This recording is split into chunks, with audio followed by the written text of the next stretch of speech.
Good afternoon, gentlemen, and a very warm welcome to the fourth edition of the Procol ISCM Forum's Procol Procurement Roundtable series. And also a very warm welcome to our audience who are listening to us. Before we get on to the events of the day, I would just want to request you that this is a one-way communication platform for you who are the listeners. You have a chat function available. Whatever your questions are, we request you to kindly type on them and send it to us, and we will take it up along with the questions that we have. And also, if you have any particular panelists whom you want to address a question to, you can indicate that also in your chat. That's my request to all the people who are attending.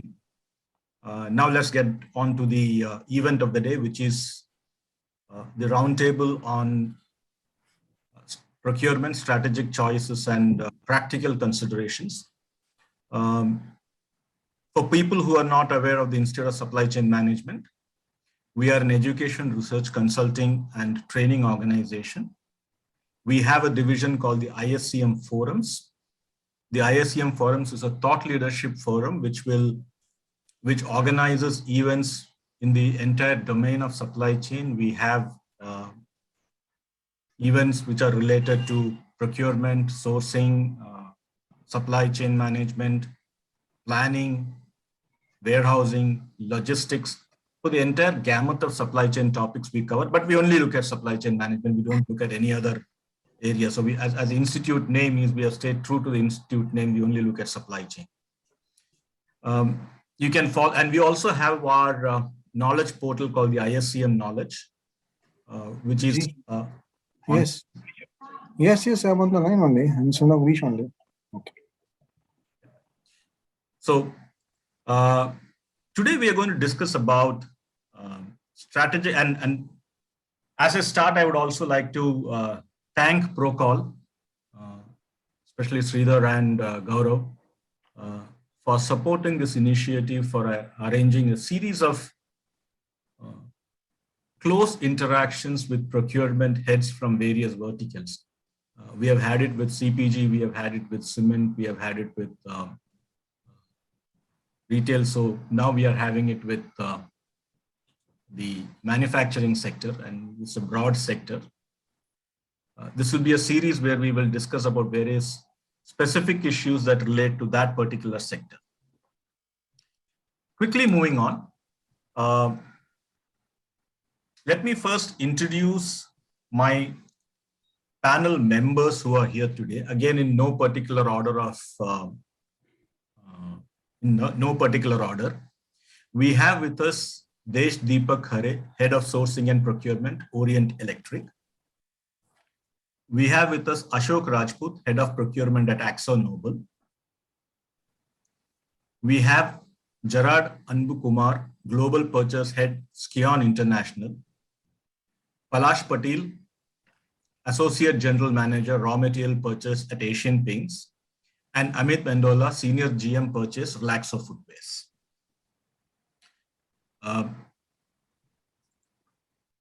Now, the past 1.5 years has been tough for everyone around. And we have been discussing these issues which are related to the last 1.5 years for a very long time. Since the outbreak, we have been discussing on the restrictions that have been placed on the flow of goods and materials.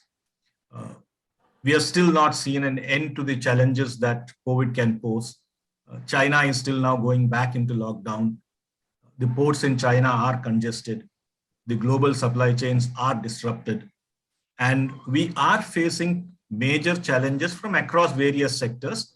But fortunately for us at this point in time, one thing seems very sure: we have a demand upsurge. We have a demand upsurge and a supply constraint. So unlike in the last 7 to 8, last 1.5 years, where we had both supply and demand constraints, we are now facing a demand which is surging, but supplies are still under constraint. People are not still able to get up to speed. And even if the manufacturing happens, we are not able to get the logistics to get the products across as the way we want it to. So there are challenges across in multiple phases. Even yesterday, or rather today, the industrial production numbers were out, and we have seen a severe contraction in the industrial production. It's grown at only 3.1% as opposed to the 12% in the last period.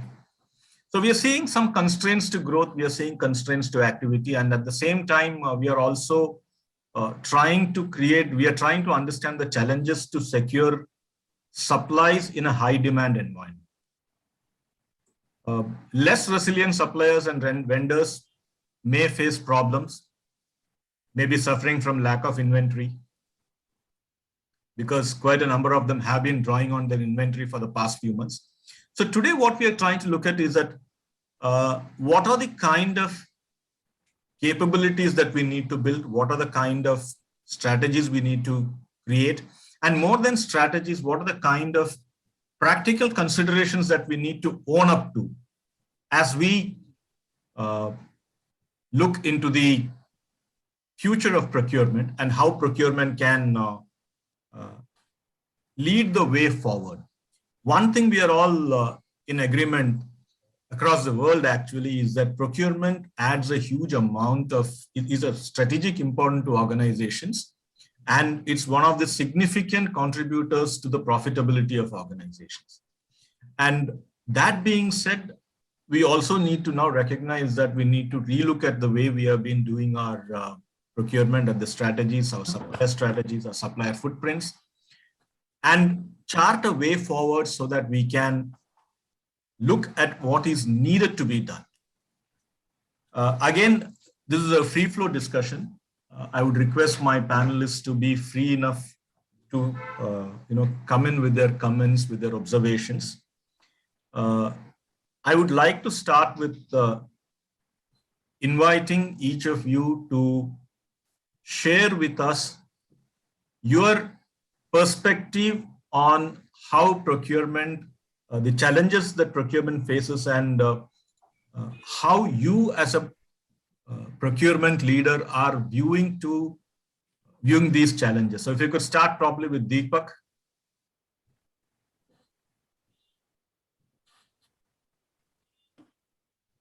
Hi, good afternoon.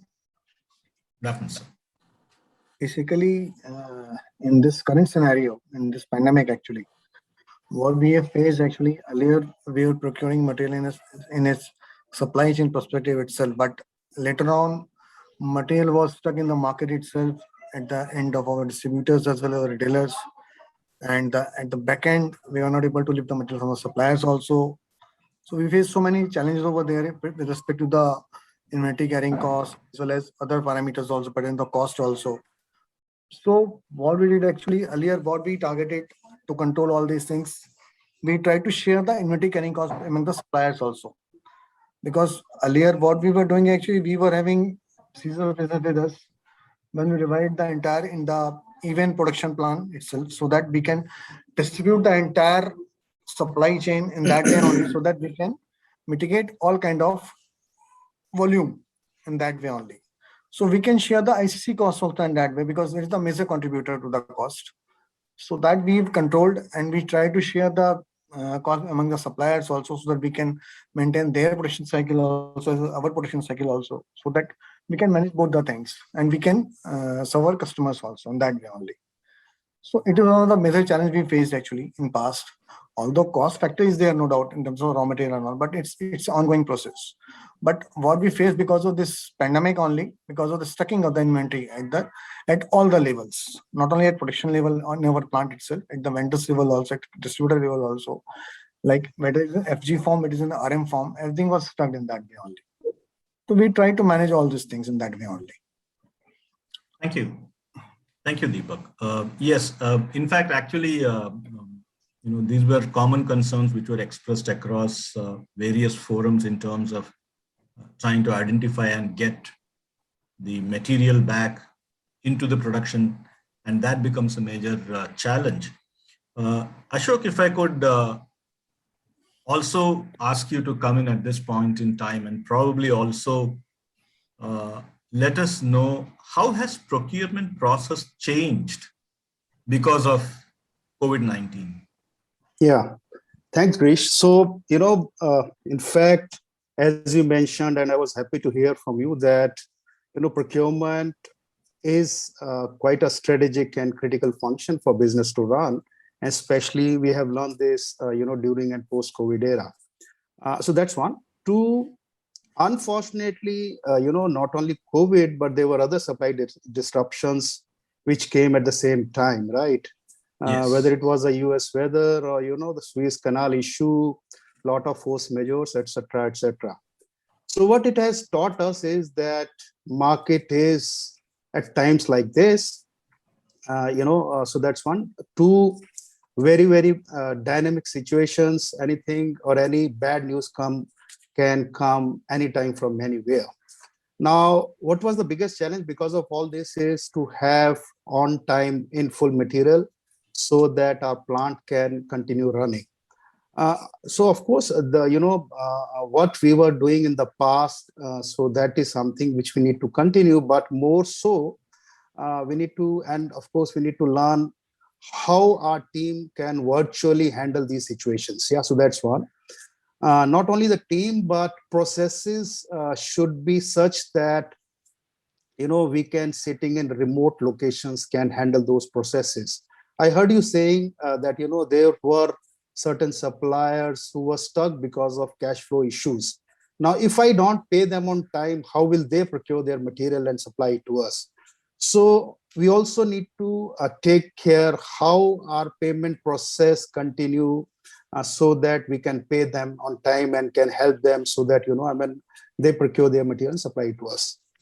Another aspect, which I think now we need to work more on going forward is integrated business planning. So what it means that my supplier should know how much I want, when I want, which material I want. So it's not only that we do an internal business planning, but more so with some critical supplier, we should extend this process so that they are aware, they can respond, they can plan, they can produce well in times. So these are the few things which I think the COVID has made us learn that we need to change and adopt new changes. Allow me to repeat. One is, of course, the IT enablement of the team and, of course, the processes. So that's one which is critical. Two, more collaboration and engagement with the suppliers, not only discussing and pushing on prices, but more on the planning processes. Yeah. So, and of course, third one is have the backup prepared and ready to respond on time and, support our suppliers whenever they want so that they can supply us on time in full. Yeah. So that's the input, Grish, from my side. Thank you, Ashok. Yes, indeed. One of the first places where we saw a lot of companies working on is, easing out the procure to pay process itself, because suddenly the problems were with the smaller suppliers who were not in a healthy enough situation to manage their cash flows, and therefore they needed a lot of hand-holding to get them off the ground. Yes, that did help. And yes, you also brought into very interesting aspects. One of them is the necessity of going in for integrated business planning, and not just within the organization, but also if I were to stretch it, joint business planning, where some of your critical suppliers become a part of your planning process so that you can get the benefits of, you can have transparency and visibility across, and even they can understand what kind of plans you have so that they can gear up for it. And again, as you said, all these require some kind of technology at the back end, which will help us do it. Gerard, if I could bring you in on the same point here now. What were you seeing as the changes that have happened, and what are the new challenges that you see ahead? Yeah, okay. Thank you, Girish, and good afternoon to you all. See, hope you all had a fabulous Diwali and festive season with much needed break, correct? That is what as Asian guys we wanted. And we are also hearing a lot of positive news from the market about some categories, sectors are moving fast And some sectors are breaking their record sales in the last 10 years, kind of. Few sectors are not doing. But we, as ACMK, we can also have historic fuel prices, Himalayan freight rates, and fluctuating pigments, polymers, agro-commodities. We can list out a lot of things. But in spite of all those things, our ACM guys had made sure that the product is available at the right place. So I take this forum to appreciate all their efforts. And I somewhere reading earlier, procurement and ACM guys are active as a bridge between the internal and external parties, and also a shock absorbers. But after COVID, there is no bridge and there is no shock absorbers. So you need to formulate all new shock absorbers to withstand the new uncertainty. Earlier, see, now procurement has become an integral part of the businesses, our boardroom discussions. Earlier, 99.5% of the targets would be completed by the procurement, and you will be called to explain why the 0.5% of the deviations or misses.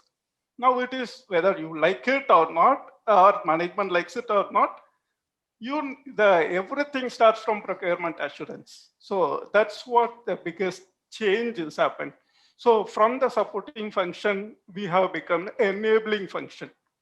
So that is one major shift has happened. And as Ashok and Deepak said, now we need to also look at micromanagement. Look at everything, every process, whatever assumptions you have made in the past, and whatever you did, your experience, everything we need to review, and every line item we need to put it under the scanner. So what we can do differently to save cost. And secondly, about the process. Some of the things are on automated mode, but some of them are manual. You need to look at from automated process going, and then you will realize the damage. So that has become to manual for some time, temporarily. And all the transactional jobs can be automated. This is second thing. And third thing on the skill set. So the war is intense. You need to have a best battalion. So you need to all procurement professionals sharpen their saw at this right time, and their resources also needs to be taken care by the management. These are all fundamental things we need to take it into consideration. Thank you, Girish. We'll catch up. Yes, true. We need a holistic and integrated approach to procurement, and yes, we have today. The buck starts with procurement. Earlier, it was that any slip that you had, and most of your time was spent in explaining why the tail did not get out. But today, thanks to the COVID, they have started realizing that the tail is more important. The whole body is more important than just the tail that is there. Amit, also keep reminding my audience, if you have any questions, please do let us know, and we will be taking up during the course of our discussions. Amit, if I could come to you and request you to also share your view on the challenges and the way, and what do you look at are the changes that have happened in procurement thought processes, and what do you think are emerging challenges that you yet have to resolve? Yeah, thanks, Grace, and good afternoon to all. Am I audible? Yes, sir. Yes, sir. You are audible. Okay. This pandemic or this situation last 1.5 years, I would say that it's changed the whole scenario for the procurement guys. Now it's not that buyer's market is almost become the seller's market. Whatever they are selling, whatever the prices they are asking, we have to adjust with them somewhere so that our production or our factories keeps running continuously. And you know that whole world's manufacturing, almost about 20% was there in the China, and China has make all disruption for whole the world. And at this situation, everyone or all the companies are looking that procurement only, that how the bottom line is going to be maintained and keeps running as that management wish or maybe the company's requirement. Most importantly, at this point of time, what we have seen and what we have gone through, that market is in surge, demands are there, orders are coming, but how to manage that whole thing to keep running in the way that we should not lose money and we should not lose the market. Then in this scenario, that total procurement strategy has gone for 6, whatever we are earlier having, and that we are making that earlier strategies for the making our targets. Now the things is that we have to do the lot of value creation, how to keep that our pricing and our availability of material available with us, how to add more or how to go with the suppliers partnership so that we can have a longer terms with them, so that a loyalty can keep running continuously with any one of the supplier.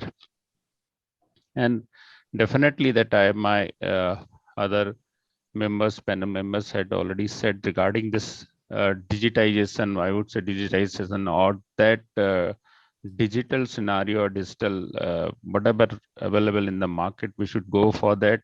We should not lean that our procurement process. We should not keep our eye monitoring that our supply chain in total, I would say from that vendors end to the end of the distributor or maybe the retailer or maybe the market. And the reverse also, how our market is changing and how we are changing that our procurement. What market is demanding as of now, maybe whatever the before COVID, the demand was different, but now after the COVID, post-COVID, the demand has differently changed. Let's say for an example, in our case itself, we are in the footwear industry and we do manufacture different kind of footwear, maybe the open footwear also and closed footwear, or the shoes and sandal and chappals, I would say. But after COVID, after that post-COVID, that the demand of open footwear has gone up because that people were almost for 1.5 years were there in the house only. They were not moving out. So this kind of situations are there in the market, and we have to keep that task of running. And on and above of that, the total world market and total supply chain has gone, because that all this logistic part, all this availability of the material, polymers and whatever, we totally dependent on that foreign suppliers. Now, definitely that there is a need and people are changing also, even the management also thinking how to handle all these situations in the future.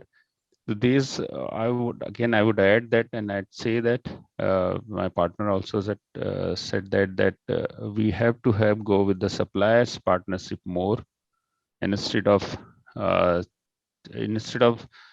thinking that we are a buyer and we can buy from anyone. But in this situation, all these strategy, all we have to go for kind of this making a co-invention with the I would say with the production or maybe the value creation, value engineering, by putting more effort with the vendors or suppliers. This is my view on this after the post scenario of COVID for the procurement. Transformation for the future, definitely the future, how we are going to transport that our future ready procurement team or maybe the capabilities and the scenarios in that particular industry. Yes, sir. Thanks, Agrees. Thanks, Amish. Amit, Palash, if I could invite you, Amit did bring in some very interesting issues also with related to procurement. Essentially, he was talking about changing consumer tastes. And we are now living in an environment where our history is of no use. You know, I'm not sure if that much is that your industry, you're in the paints industry, and if people's, outlook on their house color has changed because of COVID, but definitely Amit has had a problem where people moved from closed pair to open pair. Very interesting. In fact, I was talking to someone else in Dubai, and he said the the retailer said that the fastest selling items were health items, exercise equipments, because that people at time at home, they want Yes. equipment, health equipment. So, people change the way they were doing this. And this also requires that we understand what the customer wants, and that ultimately is translated into a demand plan, which gets into a SNOP, and then from there goes on to MRP, which becomes what we will use in procurement as a template, as bill of materials. So if you're looking at it from that chain perspective, two things come to mind when we look at COVID. One is that the supply volatility is very high in terms of suppliers not surviving, surviving suppliers having problems, and both in terms of price and availability. What are the strategic choices we have today to ensure supply security? Yeah, thanks for this. So just, I think I like the point what Amit said, and very pertinent that demand has taken a toll because people were not out of the houses. I think the Yes. same story, but in a reverse way. What paint industry has seen. People sitting in houses seeing the same old walls. I think they got bored, and lot of painting has surged during this time. And thanks to the the kind of savings which got accrued during this time, where people had a limited option to splurge. So I think everything has gelled well, and things have come very fortunate, and it's an opportunity. Second thing, basically during such a volatile situation, I would say we went again back to our basics. I think that that is one thing we should definitely agree to.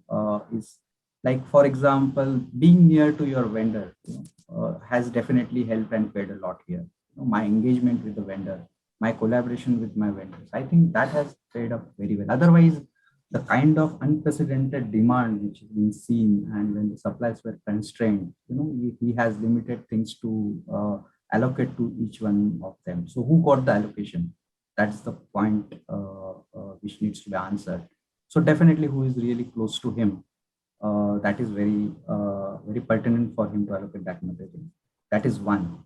Second, there are certain pockets of procurement, where buyers found it very difficult to garner the volumes which they required, right? Or the material they want to get.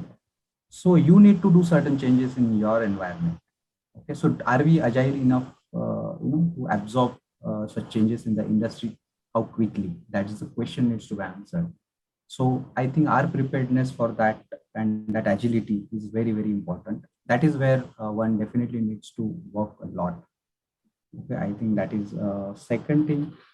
Rather, I would have a very different observation as well during this point, and I think it leads to definitely some different approach one can take. Basically, one is that some big organizations or the big business partners defaulted maybe in such, but I can see that there are some small and medium businesses have responded very well and with lot of responsiveness in such situation. It's really surprising to see how the how people react to the situation. So that has helped. So I think knowing the right people in this particular situation, I think that is very important right now, and that is how your strategy is going to revolve around. One thing I was hearing from all the panelists, that this is a time when we need to look at for value. Okay, I would say this were not a challenging time. Actually, it is an eye-opening time for every one of us, because I could see the capabilities of all my business partners during this period. And you can't see these capabilities unless the water goes down the level, and rocks can be seen that time only. So I think that is this time when we came to know that who are really capable enough to respond to the business cycles. So I think since this, and this is also one of the strategic area for everybody to look for. Okay, so these are the 3-4 things I would put. Just to recap, is a vendor engagement or a collaboration, agility for you to adopt such changes from the environment, and definitely know your vendors well in terms of their capability and rejig yourself as far as your association is concerned. Thanks, Palash. Yes, indeed. Agility, yes, getting close to your vendor, collaboration, and as we also heard, integrated business planning, like Ashok said, that bringing the suppliers also into your plan. All this requires, Amit, and did also mention about the changes in demand and change in taste, understanding where demand happens. So if you look at procurement as a series of processes, what essentially now we are looking at is that we need technology help to take us through and create efficiencies in all these processes. And I think this is where probably I should bring in Sridhar. Sridhar, you have heard all our panelists speak on the challenges that they're facing as far as, and the kind of situations that they have faced. And they also have expressed that technology is one of these major inputs, that the weapons that they would, tools that they would have, not, weapon is not the right word, tool is what the word, tools they have to bring in efficiencies. When you look at procurement as a process, and in your view of your work across industries and customers, how do you see this evolving? Right. Thank you, Girish. Very good afternoon to all. I've been hearing some great insights and challenge statements from everybody. And if I have to add to it, I would say that technology otherwise also has accelerated in the last 1.5 years. It could be it's, I believe, omnipresent wherever we look at. It's as simple as ordering food, checking in who is visiting our houses, or this webinar also. I mean, if I would imagine this way back in 2019, we would be probably hosting a lunch meeting in a very physical offline world, but here we are meeting, and this is such a common norm now. I think old definitions of technology, haves and have-nots, are currently absolutely outdated. And now it's about the have and have more. Speaking to a lot of business partners, we have realized that the firms and industries are doing a lot more with technology, and that identifying rewards are not only in profitability and efficiency, but also having that strategic advantage that the technology has been able to bring into their businesses.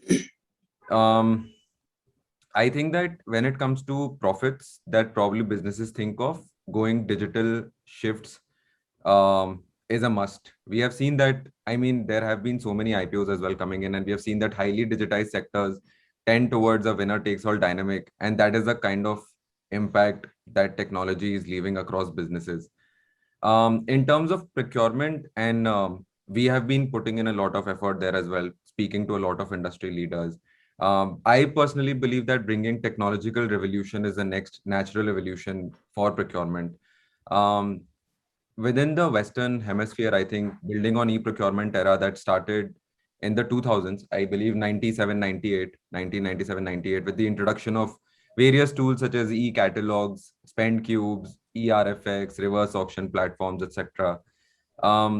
In the last 20 years, I believe that procurement as a function has now reached massive amount of data flows.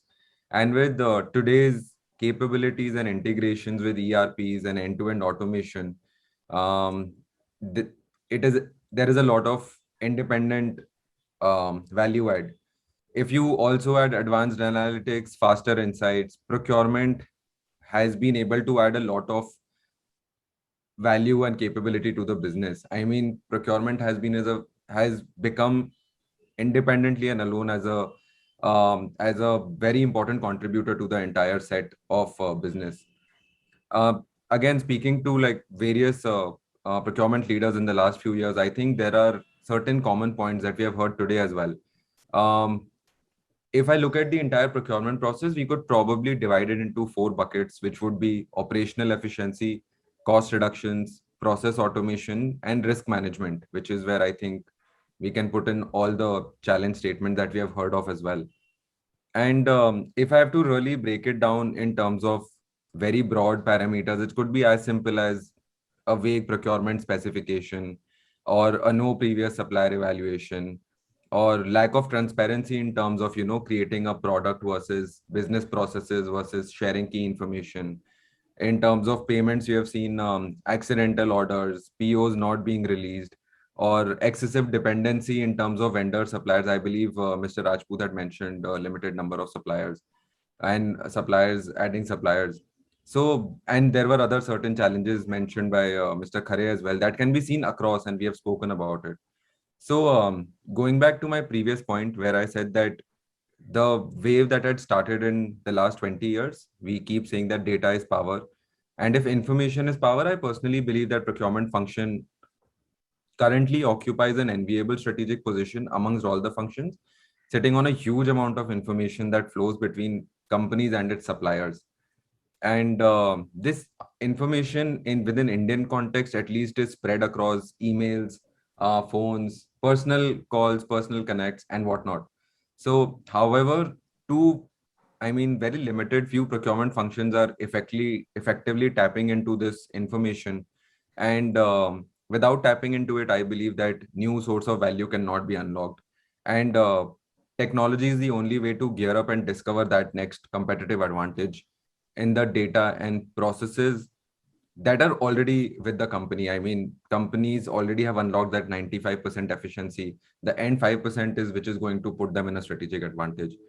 And that is where I think that technology can handle the pain points of procurement and, really unlock the next big thing. Thanks. Yes, we are living in a data-rich world, and procurement as a function also has generated a huge amount of data. It is that what percentage of the data have we been able to tap into and access and utilize? There was this old study by McKinsey which said that most organizations do not use more than 5% of the data that they have. Right. And then, we are always in the race of wanting to have more data. And every decision that we come up with, the first constraint we put up is that do we have this data with us? So yes, but we are not looking at what's available, but probably also we have not stored data with the way of from the perspective of storage and retrieval or analytics. We did collect data, but how much of it is available is something again that we might have to take a view on and take a call on.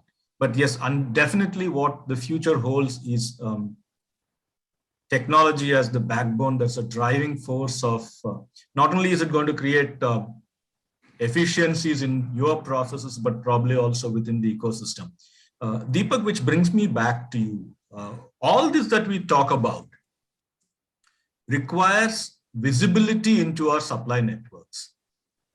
There was this famous study which Harvard had done on Forbes, where they realized that 80% of the risks to the Ford supply chain came from two suppliers who were sitting in the 6th node of their supply chain, which is fairly a detailed way of looking at your, when we have a 26-tier kind of supply chains which extend across the globe and sometimes loops back.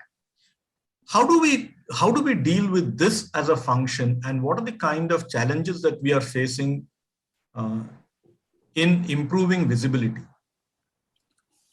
See, agreed. When I was listening all of this also, this supply chain, it all depend upon the demands also. It depends totally on the demand. Like in my industry, I'm in a fan industry actually. In this industry, what challenge we face, earlier we were making all these table fan, pedestal and wall fans and ceiling fans. But during this COVID period, ceiling fan sale and this wall fan sale was totally knocked off. Because for installing these fans, we required an electrician in our house. So these are all kind of small challenges which are facing in our business itself, yes, which we cannot anticipate in such a way. But we are facing challenges because of these. To install these fans, we need an electrician. Nobody is allowing installation during this COVID period. So it was difficult to make those fans, but you are unable to sell it. Again, market has changed. because now currently now desk fan and stand fan rates are high, so people are not demanding that one, because now COVID period has been a little lean now, so now they are demanding these fans also. So this is a totally round thing which is keep on moving. So we cannot stay with one kind of problem at one time itself. It may be revolve and come another problem with us. With the same study, same study will not work for the same time. We have to maintain the procurement cycle. Procurement to pay is important, no doubt. But while doing to mitigate all these kind of challenges, also what we did actually earlier, we changed the credit cycle also with the suppliers, because we need to maintain their cash flow also. So we changed the credit cycle also. We try to introduce LC payment cycles with them. We introduced vendor financing also with them, so that we can increase their cash flow also in that way. So we are trying to initiate all kind of initiatives in terms of not only the procurement cycle, how to pay them in time, how to manage their volume also. So this kind of challenge being there, and it's keep on rolling across the tail with everyone across the industry. It's not only related to one industry. It's a challenge to each and every industry itself. In that way only. Whether it is automobile or it is manufacturing or it is in the IT sector, everywhere. See, in this industry itself, during COVID itself, this admin industry is totally collapsed. People keep on withdrawing their offices itself. They're trying to operate their work from home. Networking is an issue. All these things over there. So this industry also face a massive challenge. How to maintain the administration function itself in the system itself. So these all are the challenges which we keep on rolling. Sometimes things are required, sometimes things are not required in the system itself. That is also there. Yes, Deepak. Yes, quite. In fact, every time I speak to someone from the defense sector, I come across a different set of very interesting observations and interesting views on how demand can be shaping up and how and what factors affect demand. Earlier, what we thought were the factors affecting demand are now different, and therefore, Ashok, if I could bring you in at this point in time. One of the things that most organizations did in the wake of the pandemic was some kind of supply-based rationalization.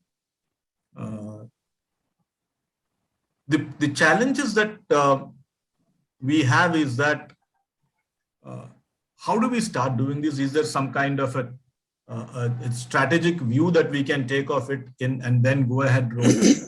What are your views on supply-based rationalization? Yeah.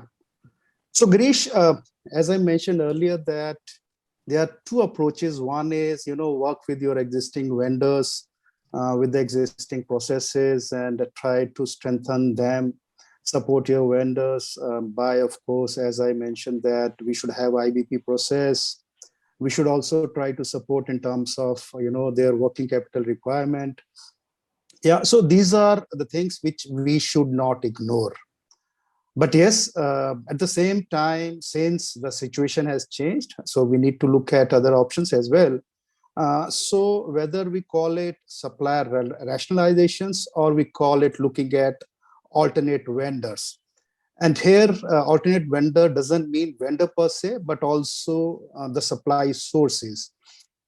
Like I heard somebody making some comment on China. Of course, we faced some supply disruptions from China, but of course, US, Europe were also in the similar kind of situation. So we need to see, based on the kind of category we are participating, do we need to change the source in terms of country location? So that's one. Also, we should look at some alternate material and what we call it as fit for purpose. Sometimes, our technical colleagues or our, manufacturing colleagues, they have very high expectation. They want everything Six Sigma. They want everything best. But if we can manage by going for fit for purpose material, which should help us not only to get the prices down, but also to have easier source of material, which is more closer to my site. So that's where I think we need to work. Just to support my, argument. So one is I mentioned alternate vendors, but also we should look at localization, which is, I think somebody was saying that if the supply base is near to my plant, that's something which improve my capability to arrange material on time in full.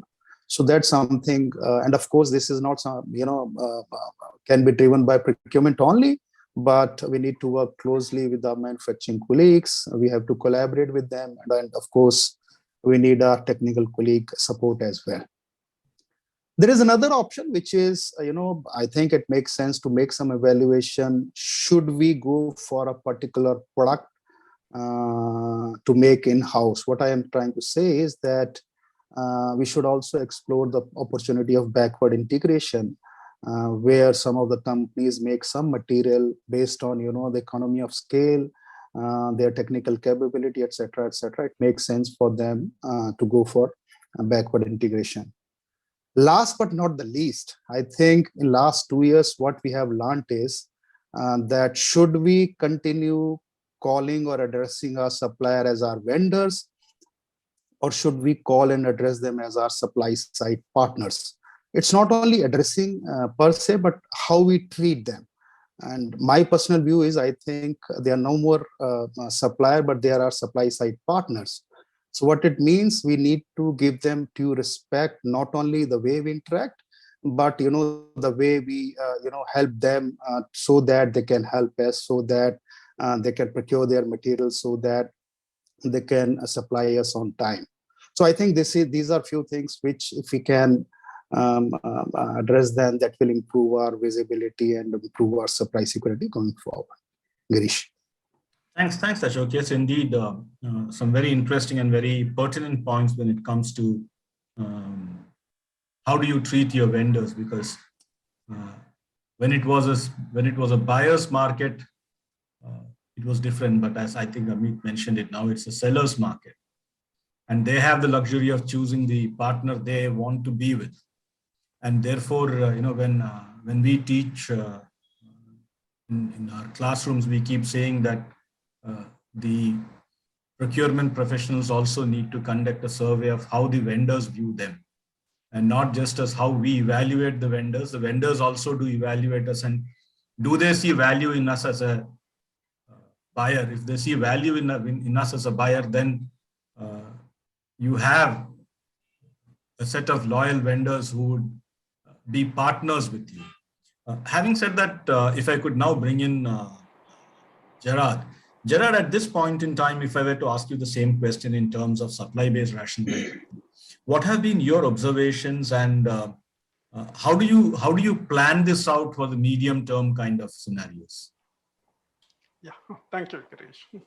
So adding to Ashok's point, I tell you some classic examples what I have faced. See, my factory and the supplier factory, which is just 30 kilometers away. But the supplier is in the border of the other state. Okay, I have the other alternate vendor who is in 200 kilometers away from me in the same state. So during COVID, see, my 30 kilometers away supplier was my L1, and he's very close to me. The borders were closed, so, and his factory is also closed because of the quarantine.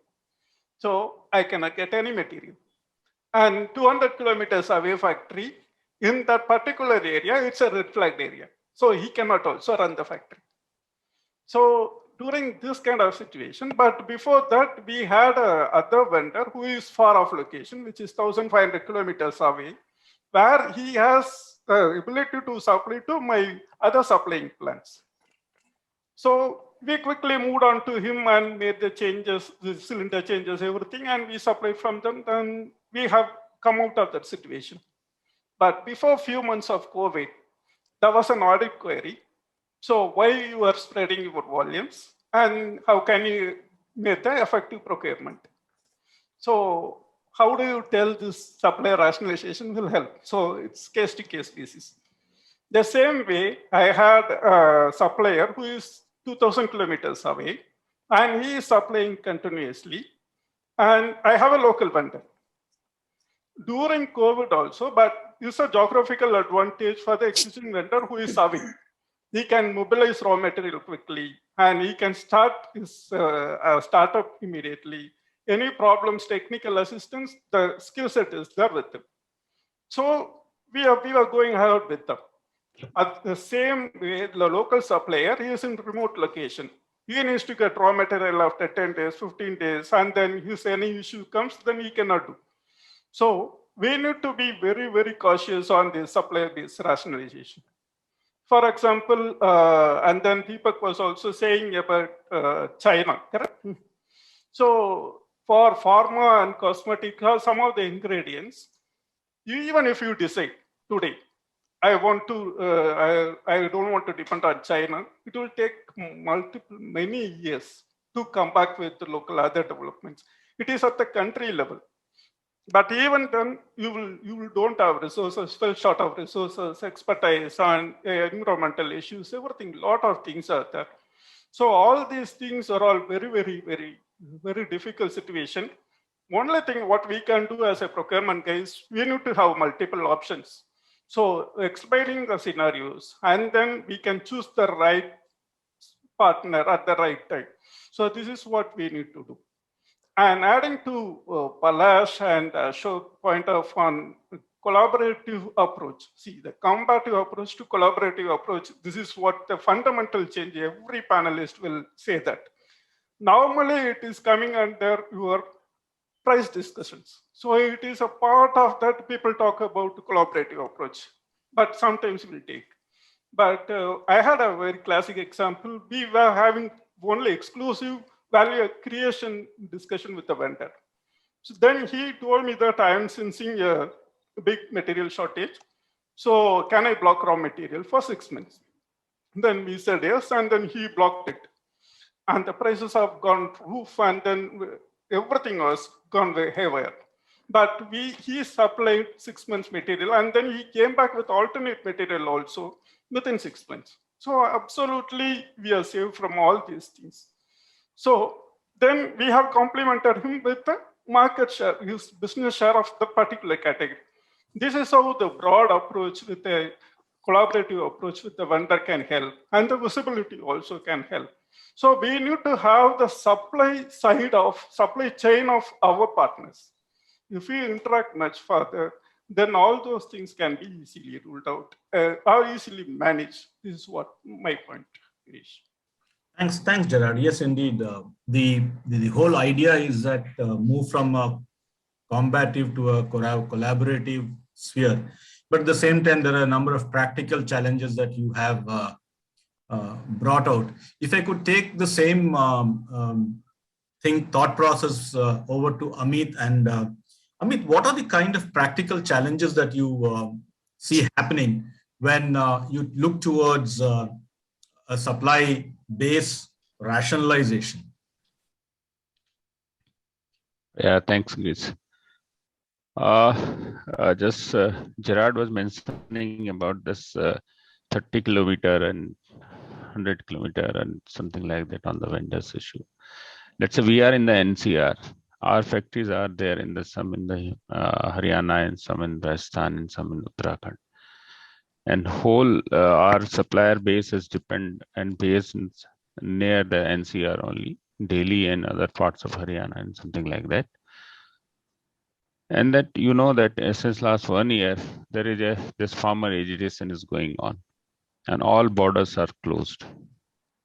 And now that there was a lot of challenges with the procurement guys, with our team, that how to manage the supplies, from where to get the material, which supplier is going to give us that, blah, blah, blah, blah. All these things were there. So that rationalization again is very critical, but same time as the procurement to see that how and what is going to be affected for their supply chain. So this is happening. I think this is happening one another with all the manufacturer. Maybe that we are NCR because of this farmer agitation. Another side is because of the COVID limitation or something like that. But yes, definitely that partnership with the vendors is very important as of now. I would say it's become essential for each and everyone, particularly for the manufacturing side. And how you that needs the transparency among both the partners with supplier also and buyer also. If the supplier is transparent and he's sharing that about his supply chain also, then buyer definitely can help him out. And the same thing is also in that buyer's point of that buyer is sharing that all the information or major information, important information to that supplier. The supplier can manage the inventory or can suggest that way out to get these out of these challenges, whatever we are facing as of now. And Gerard has very well mentioned that some supplier had maintained the inventory for the 6 months and is supplying the material continuously based on that inventory. So this kind of partnership, and same time buyers should also see that how their financials or their cash, whatever is the payments are going with the vendors. So the vendors should not get into that trap to hold their payment or something like that, and then he keep creeping and not supplying the material, something like that. So that transparent system should have been or should be there, so that both the partners are in that happy or doing the business mutually in a good terms. That's another things which definitely is a need of our. And then value creation, again, the value creation in both the side, like somebody mentioned the technical department to help that procurement guy how to and where to and which material is going to be can be used or replaced in the short period of time. And post COVID, the big challenge is that everything is become dynamic now. What to do, where to do, and maybe the things are changing day by day. As of now, the pricing are changing day by day. And then how you are going to keep all these things, how you're going to keep that your supplier happy also, and to giving the confidence that you please buy that your raw material and we keep buying from you. So all these things are needs to be very carefully looked into and to be maintained also, so that such challenges can be streamlined or can be outcome from that after some time, and then see that how this whole post-COVID scenario is going to be changed, whole industry and whole business. Yeah. Yeah, that's one right. Yeah, thank you, Amit. Palash, if I could bring you in at this point in time. See, one of the things that we did talk about is value addition, value creation, and things like that. But for a very long time, procurement has been a prisoner of L1. Thankfully, just a day back, the government of India, in a there was an interesting article which came that the government has quietly buried L1 and said that there are not just L1, there is other areas of value creation, and therefore you need to be given the freedom to choose. Given that freedom to choose, how do we look at this cost versus value? Because whatever we say, cost cannot be wished away. How do we make the balance between cost and value?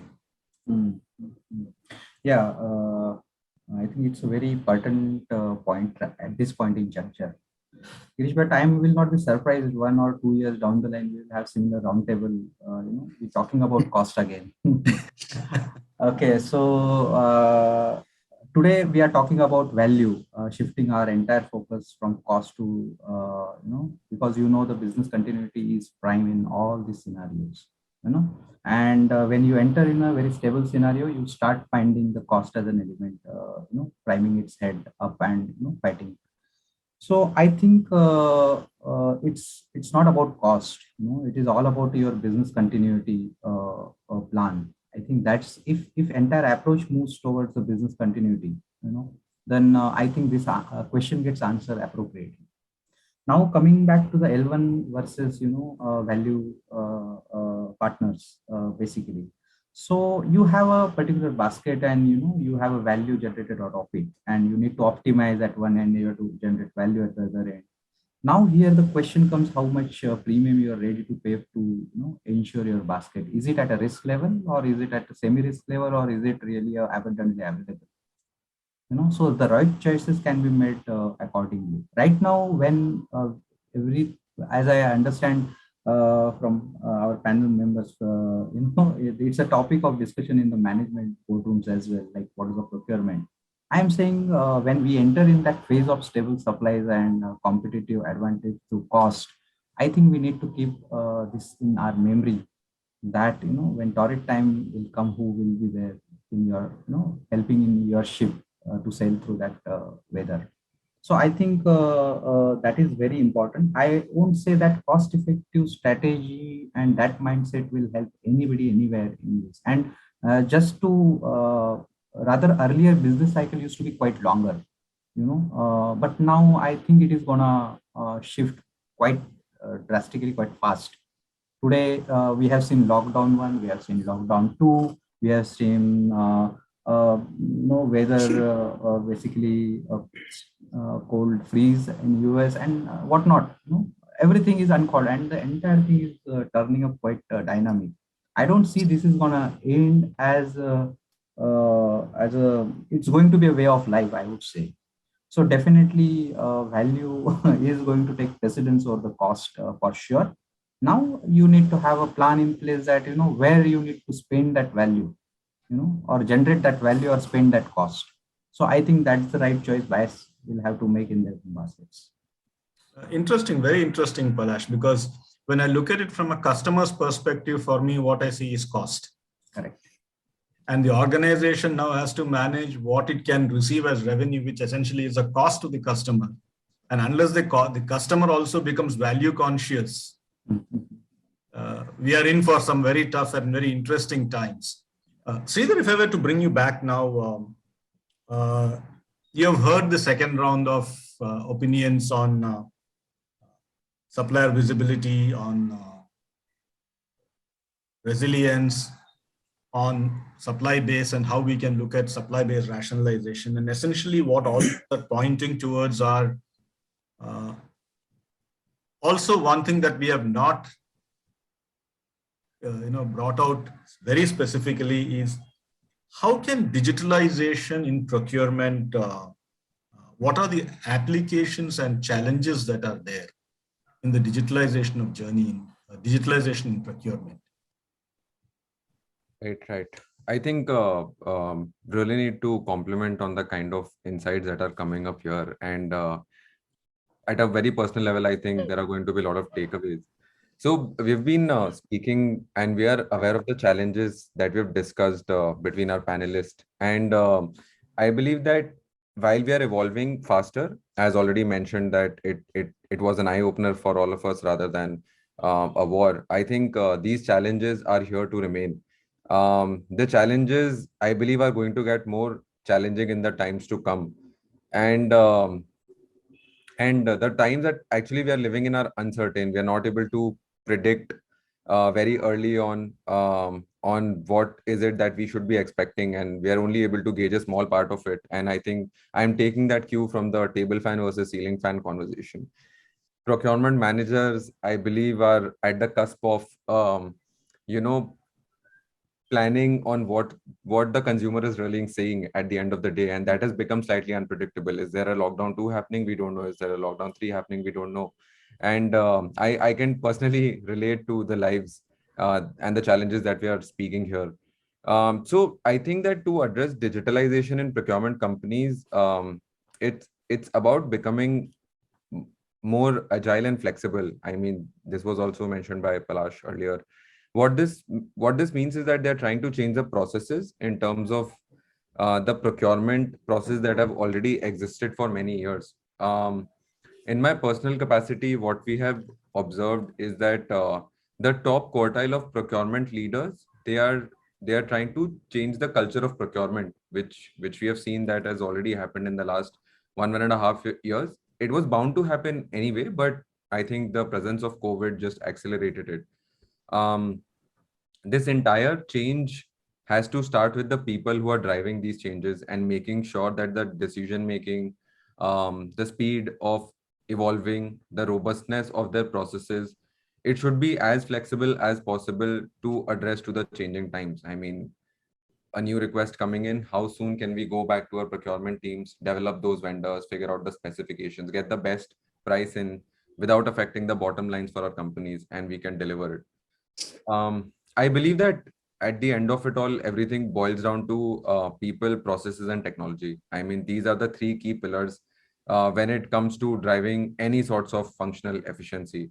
It definitely has to start with people who start implementing, who are in charge of starting these processes, and technology at the end of it all becoming that accelerator, which accelerates the entire process. Going back to the same part that you had mentioned about McKinsey, that 95% processes are already sorted, but that last 5% bit is what makes that business stand out, and which I believe is technology.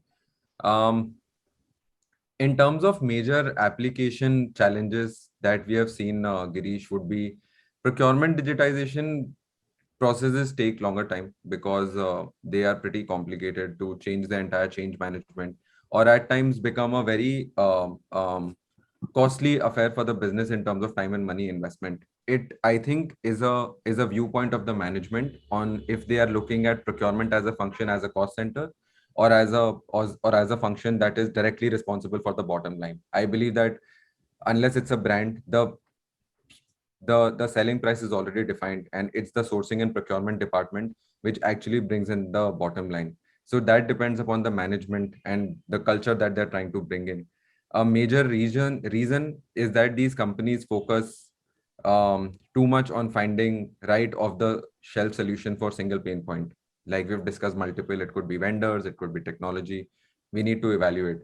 So these are the top three, I mean, application challenges that we have personally seen. And what I believe is that the most powerful way to realize the full potential of digitized procurement is through a user-oriented end-to-end transformation of entire process, which means that from identifying what is it that we are looking to buy, how much, from where, who, till the time we are probably going out and releasing the payments for our suppliers, which means the entire source to pay process. And that's where I believe new technology is coming in, that the world has absolutely changed. These technologies can help organization with all three drivers of digital transformation. If I have to put it in 3 points, it would be a diagnostic that helps assess an organization's current state, defining where we are currently and where do we want to reach in terms of our digitization. The second would be in terms of developing a high quality interface. And finally, it would be implementing that interface to automate the current technology. That's what procurement is all about at the end of the day: driving operational excellence, reducing costs, and enabling the business and sales teams to drive more sales. And technology, accelerates this entire process. Girish. Thanks, Sridhar. Yes. Girish, if Yeah. I can add, few Please. lines to what Sridhar mentioned, that, I think it was more a kind of a need and mindset in the past. We never thought, or we never, saw the need of technology supporting our processes. But now, post-COVID, we have seen it. So I'll just give you an example that most of the companies have implemented SAP long back. Right.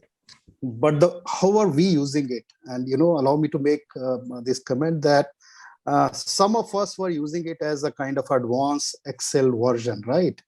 But now today the discussion is, why can't my SAP automatically raise a PO on my supplier? There is a functionality, but we never used this in the past. And there is also a discussion that why can't my SAP or my ERP talk to my supplier's ERP? Yeah, and that's what I meant by IBP. He'll have a visibility of my storage space. He'll have a visibility of my production plan, etc., etc. So that's one. Two, we also mentioned that why can't we have, e-invoice in place of physical invoices? Yeah, why somebody need to sign it manually?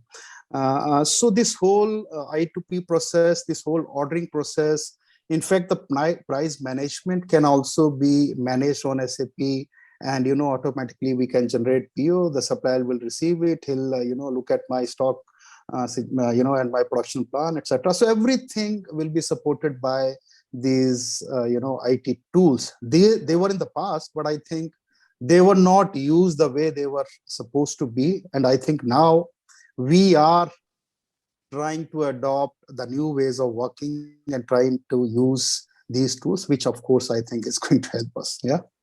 Exactly. Girish, can I add yeah. one more point here? Yeah, please. So, Ashok, I think what you've just described is actually the procurement department in 2025.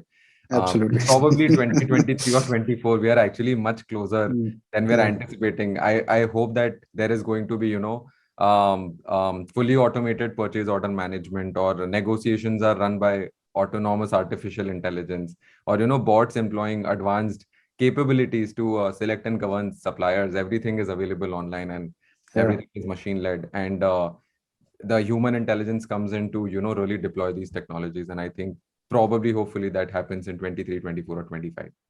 Yeah. So, I Yeah, will also add. But Just many add of the telecom industries are using the same actually, e-sourcing model actually. What they are doing, they are putting the business case in the system itself, in the SAP. They are having the complete population of the complete suppliers with the speed of nomenclature of the particular activity, what they are doing in that is supply or service, in which segment they are doing it. And automatically the business, after doing the business case, automatically the quotation RFQ sent by the system itself to the supplier itself, so that they can put their own codes on that. Then again, in system itself, they put the award note contract on the same itself, and through Ariba bidding only, they qualify the lowest quote also with respect to the all other parameters. But only PO generation is manual. After approving that, then same, we generate the PO. Otherwise, all things are in the system itself. So just add point to the Girish only, that way only, about the 25. Yeah, Amit, this side. Actually, Sridhar is mentioned that as scenario of 2025, but I would say that last 3-4 years, or maybe the 5 years, there are a number of companies came up in the market with that all procurement solutions kind of things, and now the major difficulties what they are facing as of now, what I feel that change management. Change management is basically for the entire organization, any organization, starting from the top to the bottom. If the change management and acceptance of all this digitization is there, then there is no issue to implementing all these things. Like Ariba earlier was independently was dealing in the Indian market. Now it's a part of SAP, and they also came up with the reasonable pricing, available in the reasonable pricing. So these things are coming, but the major thing is that only that the change management, industry or organization to adopt all these things. Only then I think 2025 scenario is definitely possible, Siddharth. that change management will happen. It has to happen because as we have spoken earlier, the businesses that will not evolve to it will perish eventually, because I mean, a lot of the part that will be automated by technology, like for example, 70 to 80% of the times. And if there are certain companies that are still adopting to older methods, will eventually have to go. Something what happened, like probably a Nokia or Kodak, that will start happening. So I think that that's going to be a norm. For example, 10 years back in India, RFQs were probably not a norm, but it's everywhere now. So similarly, I believe that will happen. Change management will come in. I mean, leaders Gerard, you had probably going Yeah, to be. I will taking a cue from Amit. See, that's what it's happening for quite some time. But you see, in the last 2 years, we embrace technology very much, because whatever we were not thinking about, it's just like that. It's like a cakewalk, it has happened. But when you do the transformation project or digitalization projects, as per McKinsey, 82% is the failure rate. Why? Because, see, it gets complicated. That is the first thing.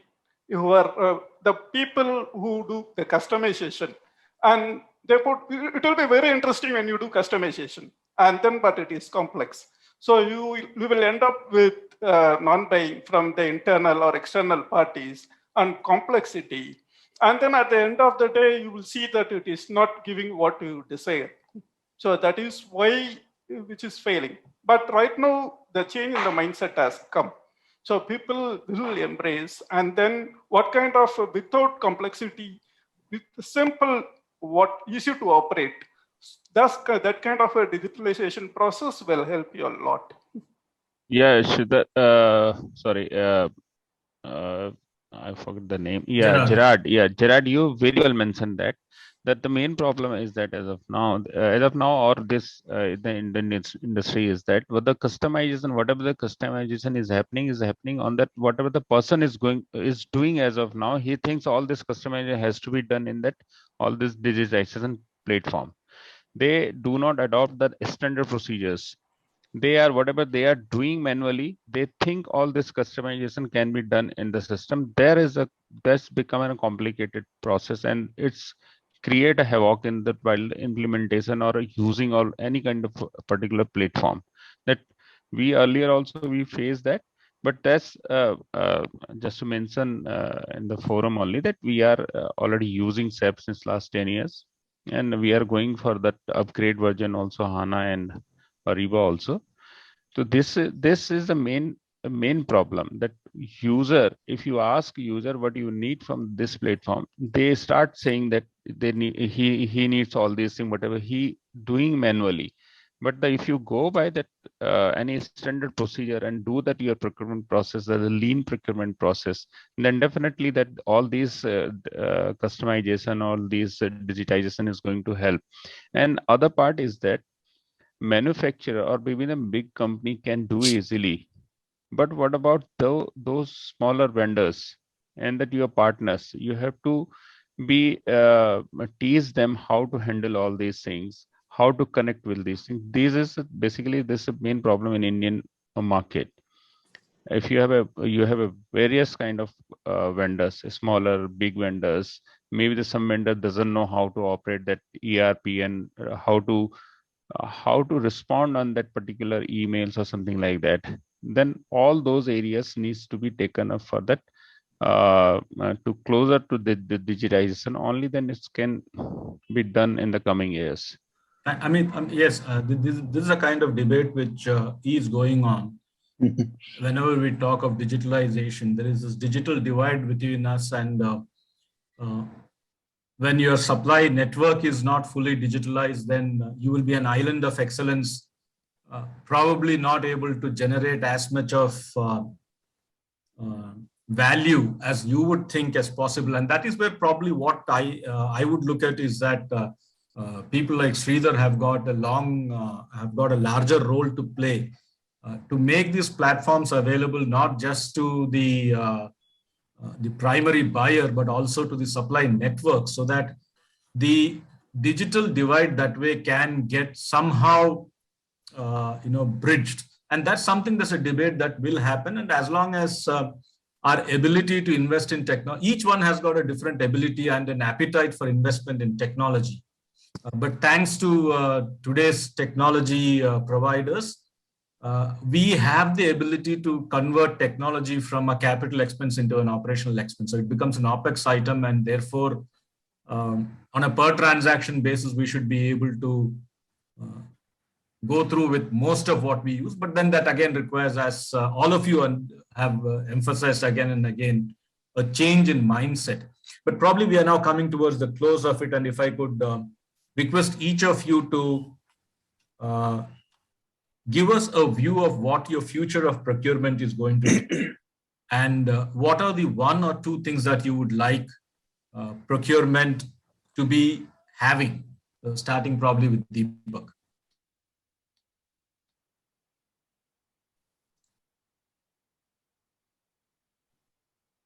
You're on mute, Deepak. Actually, in today's environment, what we think about to sustain in the market itself. So procurement process should be the sustainable, because it's a backbone of the industry itself for any company, whether it's service industry or the manufacturing industry, everywhere. So as per me, procurement is altogether different it's not only a function, actually, it's a complete organization, procurement cycle completely. Whether it is in supply chain at the back end with the suppliers as well as with the front end of our distributors and retailers. So it is also important for manage the cost of the organization, which is being controlled by the mainly the procurement people only. So as per me, procurement is the key thing in the system, and for in the future, of course, procurement will be having a complete sourcing module in terms of purchase of the vendor development and the placement. Logistics also is a part of procurement, this supply chain cycle itself. So as per me, it's a complete one which covers the entire organizational cost by reducing the waste and energy and all other things, all other parameters also. So as per me, procurement is the most important criteria, which is adopting the your so-called green procurement, also sustainable about the social, economic, and environmental factors also are the will become the key factor, because as on date, what I have seen, so many audits are being going on in the company itself at the suppliers and also for maintaining the greenhouse effect also everything. So procurement is the main thing in that way to maintain the sustainable in the organization itself. Thanks. Ashok, if I could ask you. Yeah. So, what I understood is that how are we planning to take care, our future strategies, make sure, these current situations which we face, the supply constraint, how do we address it? So there are 2-3 things. One, as most of us agree that there'll be some changes. So we need to train and equip our team so that they can adopt changes going forward. So that's one. 2, we need to invest or reinvest in, the IT support system, which should help and equip us to, support all the procurement processes, whether the current or the new ones. We also need to invest in our logistic capabilities. So as we agree that it's not only we are buying locally, but we are buying across the globe. So we need to see how capable we are in terms of procuring material outside the country. So that's one. 2, at the same time, I think this logistic capability we should try to build for 70% of the material in terms of value, but for the balance 30%, or what we call it a tail spend, we should leave it to some kind of consolidator who can help us and who are expert in logistics, so that we may have some cost upside here because they'll charge us, but I think it will help us to make sure use their expertise and have material on time in full. Last but not the least, contract management becomes more important, where we need to see what kind of engagement, what kind of visibility we provide to our supply side partner, so that one, we are expressing what our requirements are, we are expressing how we are going to work going forward, what is the kind of engagement we'll have. So these are few things which I think we need to build on, so that we can take care of such volatile market going forward. And one more, as I mentioned, that relationship management is critical than what it was in the past. So these are the few things which I think we need to address, handle, and build on going forward. Thanks, Yeah, Girish, over to you. Yeah. Gerard, if you could, your closing remarks. You're on mute, sir. Yeah. Now the procurement role is expanded. So we need to be on the operational role with the people, and then also on the strategy side of the businesses with the cooperation from the suppliers. So your role is not just only the procurement. So this is one thing which is going to be the order of the day, and we can add more value. And then see, and the other thing is what about the pitch, whether UAE, LORD, or MCC, this kind of a situation is going to remain, and it's going to be tough. So you need to quickly adapt, and you need to have a best team. You need to build up. See, because when you see a lot of professionals, procurement professionals, they didn't have that much of exposure. So as a leaders, as a people, as the forum, we need to develop those skills with the team members who fight. And the last one, we need to split into the three pillars. One is on the daily nerve centers. So on today's whatever this thing, we need to take decisions. And the business continuity and the medium-term strategy. So that we need to work. And the third thing on the long-term strategies on the innovation side.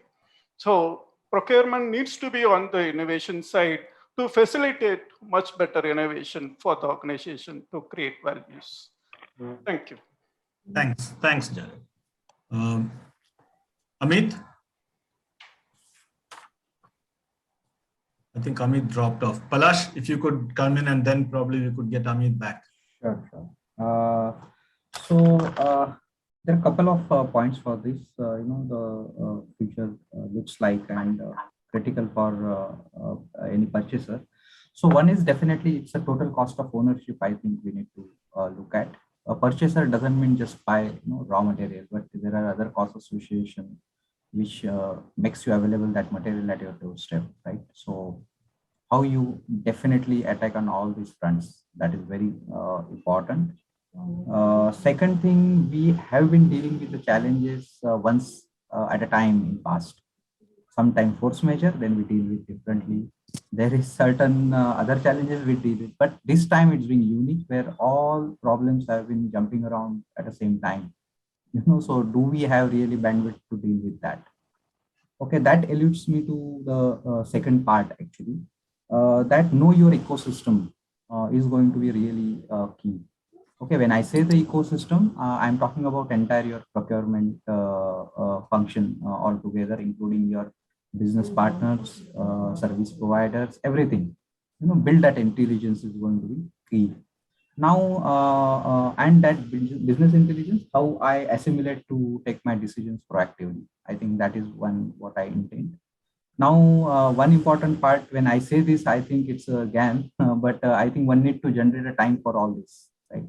And that alludes me towards what we talked about, process automation, digitization, and everything. So we need to take out some time for that and generate that time for doing something meaningful. Thanks. Amit, can you? Am I audible? Yes. Yeah, just to summarize this, what I see that definitely the transparency part is needs to be more in between the supplier and buyer. And by this transparency part, that you can cover your risk by judging that your vendor, how he is capable and how we make them capable to continue the business with us. And that digitization definitely is going to be a part of procurement in the coming days as an essential thing. By seeing this post-COVID scenario and that the volumes and other things. These are the major things which I can see that to be included, to be shared, or to be adhered appropriately in the procurement process. Yeah. Thanks, Amit. Sridhar, if you could. So I think a large number of pointers have already been made again, and just want to iterate on two things. That first is that for procurement teams, I think treating the vendors as partners, I think that has to become a great theme, because usually it has been seen where procurement managers have instead of probably trying to not work with them, instead of working with them as internal partners, think of them as the sixth pillar of the business growing together. And second would be identifying probably even the top 10 tasks. We all know where we want to be, but identifying the journey to reach there with a timeline, which means that, let's say, even if there are top 10 tasks that can immediately be digitized, can immediately be outsourced, or can immediately be automated, even achieving those 10 tasks would probably free up 30 to 40% of time, which could be as simple as following up with the vendor, ki dispatch kab hoga. As simple as those things, if those can be automated, that frees up a lot of time for procurement leaders, procurement managers, and they can invest their time in right strategic decisions, reaching where we want to be. Everything will eventually come in place, which could be in terms of diagnostics or prescriptive measures of strategies, consolidation and aggregation of spends in terms of tail spends, and identification of new vendors, because that is one of the most key crucial part in order to keep the cost under check. I think that can be followed, just taking smaller steps in those directions, and being more open as leaders for the technological change, I think will do wonders in the entire industry and procurement as a function.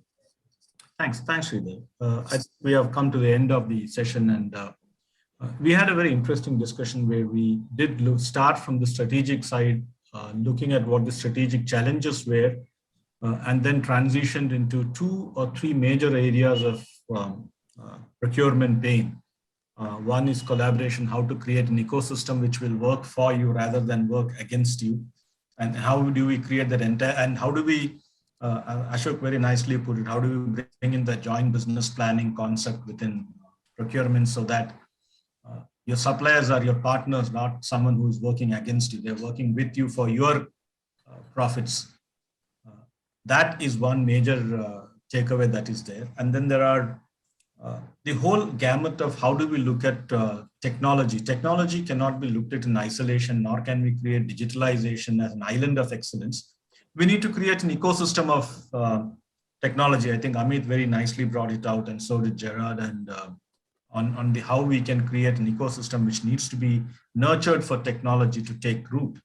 And the third bigger takeaway which I have the whole process is, how do I look at it from a process-centric point of view? And I think we brought it out very clearly. One of the major challenges we have is standardization of processes. We are not very we are not really aware that, for what could be a small change or a customization for the user could be a major design change for the software developer. And then the whole software gets, shaken up because you have decided to now switch places around the screen. And the integrity and then the testing and the version control and things like that, which are there for the software developer, also is a major challenge, which we as users don't often understand and appreciate. So there is a kind of requirement for standardization of processes, of using technology first before we start, demanding customization. So that's something that we also as an organization need to learn. And we also need to look at what Palash and others did bring about in terms of, ESG compliances within procurement. How do you become sustainable and ethical procurement organization? That's something is very, very crucial and going forward, I think that's something that will drive a lot of procurement changes.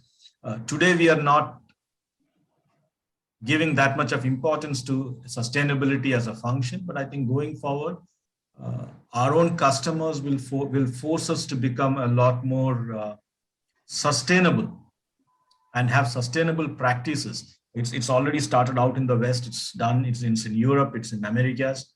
And I think if they are our customers, then we will also have to be a part of it. Though Apple CEO a couple of days back did say that he will have to do business with even China because he's in the business of business, and therefore nobody can be untouchables for him. But I think at some level, customers will force us to become a lot more sustainable. I thank you all, Deepak, Palash, Gerard, Ashok, Amit, and Sridhar for taking time off and coming for this roundtable. I hope I individually thank all of you for your contributions and your valuable insights. I would also like to thank Procol for partnering with us in this series and supporting us. Thanks, Procol. Thanks, Sridhar, for being there for us and being a partner in this. We will have more such interactions, small forums, large forums. We also will explore if we can go physical, because again, that's something that we are all missing. The handshake is something that we all miss. And let's see if somewhere we can get back to those kind of scenarios also. I thank you, my audience, for listening in. And I also thank the team ISCM, Sanjay Pal, Jaisal for providing the back-end support so that we can pull off this event. Thanks a lot. I look forward to further collaboration and have a nice weekend. Thank you very much. Thank you. Thank you. Bye-bye. Thank you. Take care. Thank you Thanks very to much. all. Yeah, thank you.